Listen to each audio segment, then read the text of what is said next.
Fusion 360 Lesson 2. So this directly picks up from the last lesson. In fact, I made a mistake in the last lesson because we didn't save our work. Although one of the great things about Fusion 360 is that if you happen to close something, and I'm going to try closing this now, it will immediately say, if you don't save, your unsaved changes will be discarded. So then if you click, now if you choose automatic save on close, it'll always save them, but it'll always save it as untitled in some random location, which isn't helpful. So I never check this. I just go save here, okay? And then it brings up some options. One of the things is it gives you a chance to give it a name, and we're going to call this lesson 1. I'm sorry, we're going to call this, let's call this lesson, well, let's not call this, because we're going to call it that. Let's call it part 1 of intro lessons. Okay? Or maybe, you know what, let's call it, I apologize. Let's call it design 1 of intro lessons, because it's saving the entire design. It's not just saving this one component we created, it's saving any components we save in here. We may end up putting more components in here later on. So I want to just think ahead and call it a design instead of a part. Now the other thing is the location, and when you guys do this, you will not have all the options I do. If you click this down arrow, there's all these projects and folders and stuff here. You should probably click this down arrow and choose either new folder or new project. I forget the difference, but let's just go with new folder. And, oh, nope, that's not what I wanted. I'm sorry, we want new project. Go with new project. Yes, so new project, that's over here. A project is bigger than a folder. You can have folders inside of projects, but a project will appear directly in your home menu, whereas folders would appear inside of projects. So you want to choose a new project, and let's just call this intro lessons. And that's just how you'll know. Now, I'm not actually going to create that because I already have like Intro to 3 Modeling, Fusion 360, Learning Fusion 3, all this crap. I don't want to do that. So I'm actually not going to create one. I'm going to keep mine in my uncategorized projects here, and I'm just going to save it loosely inside of there. But you should definitely create a new project, call it that, and then save it in that project location. So it'll be called Design 1 of Intro Lessons, saved inside of your project, which are intro lessons, and click Save. And now, because we did that by closing that file, well, now, I don't know where that file is. Not a problem. What I'm going to show you now is how to find that. And when you click your data panel, up here in the top left corner, you could either go to My Recent Data, if you double click that, and it'll pull up everything you've made recently in this list. And you can see Design 1 of Intro Lessons there. This is not the best way to find things, because if you're like me, you're going to end up making lots and lots and lots and lots and lots and lots and lots of stuff over time. Or you're going to be looking at other people's stuff, which is a lot of what you see there. So you're better off, by the way, if you're in Recent Data, if you click Home, you can go back to the Home. Inside of Recent Data, inside of Home is the Recent Data one. But the thing that you just created should be right here, or maybe it's just below the demo project, but on one of these two sides of the demo project, which is by default in there, you will have that folder you just made. And now if you double click that folder, it will open up, and then you can scroll down, and you only have one entry in there. I think we're going to have, what did I call it? I call it Design 1. You'll notice these are alphabetical. So if I go into here where I have it, you can see why being organized is important. All of this stuff. And it takes a while to scroll sometimes. I'm trying to scroll here, and it's misbehaving for me. Click over here for a second. Now I can scroll. Oh, wait, back up. Back up this way. Keep going. More. So slow. Design 1 of Intro. If you double click on that, it should open up over here. Let me try double clicking again. There we go. It was just a little slow. So it opened Design 1 of Intro Lessons. And so now I can close this back. Now, one thing I want to mention very briefly is it's actually saving this in the cloud. Fusion 360 depends on having a good internet connection. So if you're trying to work this and you're offline, you're going to run into issues. So all of this information here, all these parts, those actually don't live in my laptop. They live in the cloud. Whenever I'm using Fusion 360, it doesn't matter what machine I go to, I have access to them. Okay, so I'm going to close my design panel now and get back to my part. I'm actually in the middle of editing this part again. By opening it, you're automatically editing it. You don't have to do anything fancy there. All right, so now I want to make some changes to this part.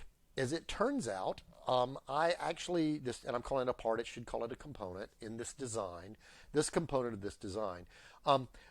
I don't really remember what diameter I made it or how tall I made it, but I think I want to change those. So I'm going to show you something really important now, and this is how to edit parts that you've already created, edit components. One of the first things you'll notice is that the active, you see a little dot there, the active component here is the overall design.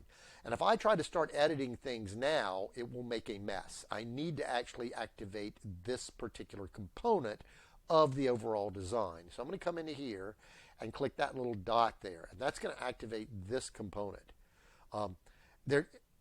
Sometimes it's hard to tell which one you're doing, and it can mess things up if you start making edits in the design when you want it in the component.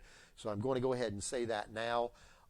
We may do some designs that are all one component in the future, in which case you won't have to make that distinction, but I'm just telling you about it now so you'll know. Also, you'll notice if I expand this, I still have it has its own origin.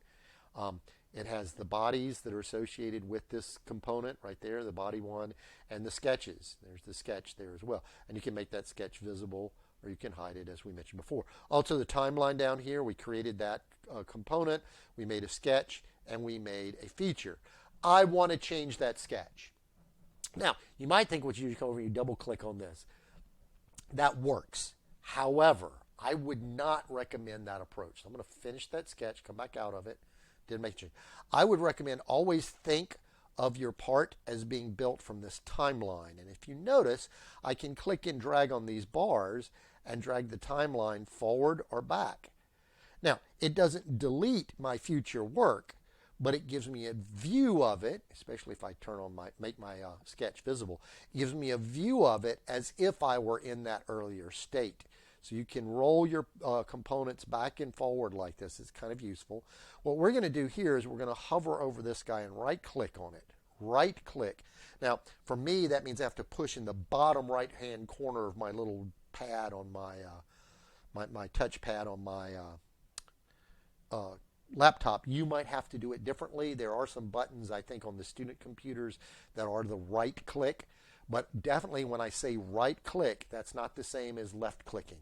So please be very aware of right click versus just click.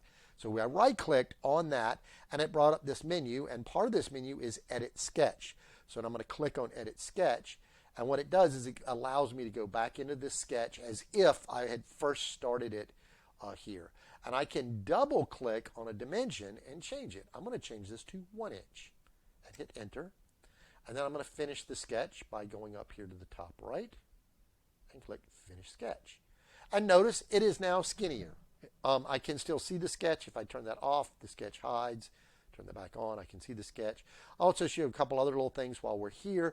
If you go to the display settings down here at the bottom under the view tools, and you click the arrow and go to visual style, you can actually choose something called wireframe, where it kind of draws it as if it were transparent, like this. It's like a see-through, it's made out of some kind of clear thing. The problem with this is you can get confused. Like right now, is that end up near me or is this end up near me? And it's not real obvious when you do that. I'm going to click home again. Also under display settings, you can change your visual style to just shaded.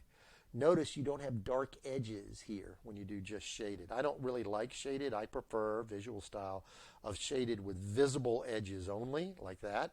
So it makes that edge a little darker for me. You can also do shaded with hidden edges where it shows the one behind. That's kind of like wireframe, but it's a little more colored in.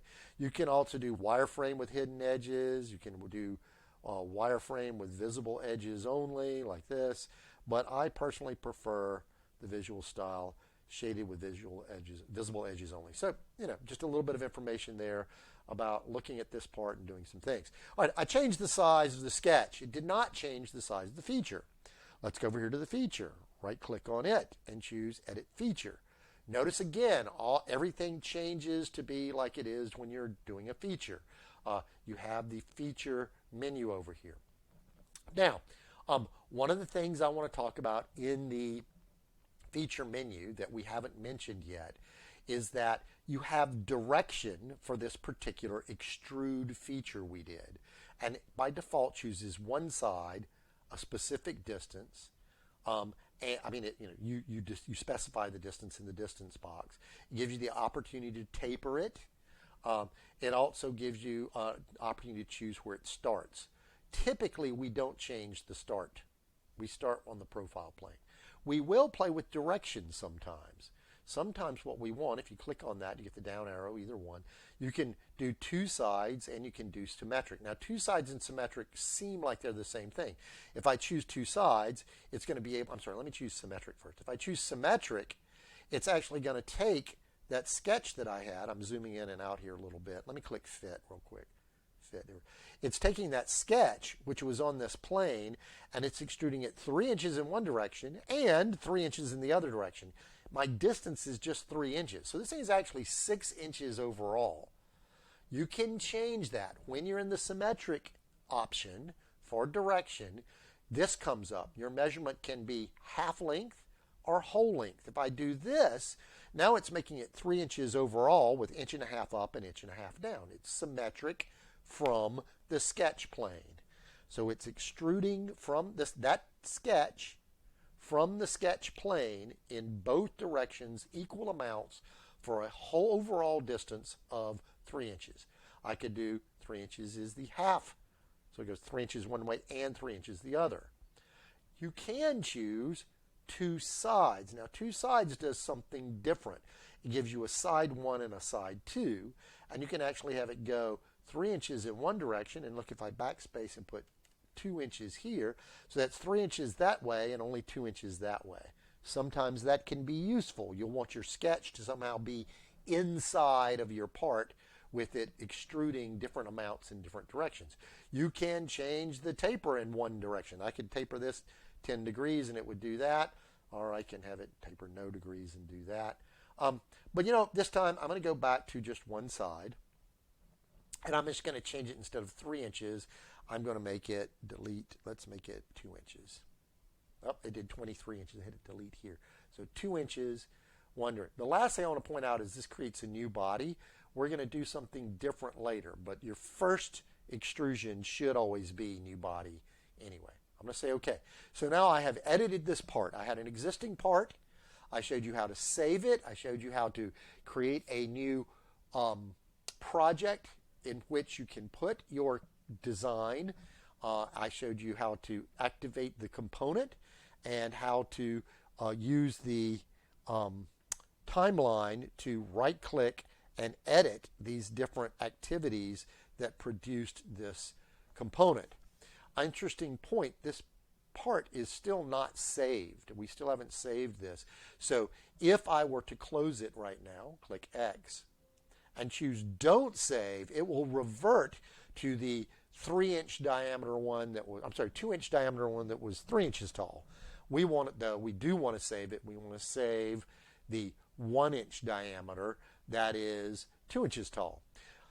Every time you go to save, after your first time, it gives you a version description option. I often just say okay, because I don't really need to keep track, but sometimes you might want to keep track. So maybe what you want to do is type in something like change diameter and height, like that, and say okay.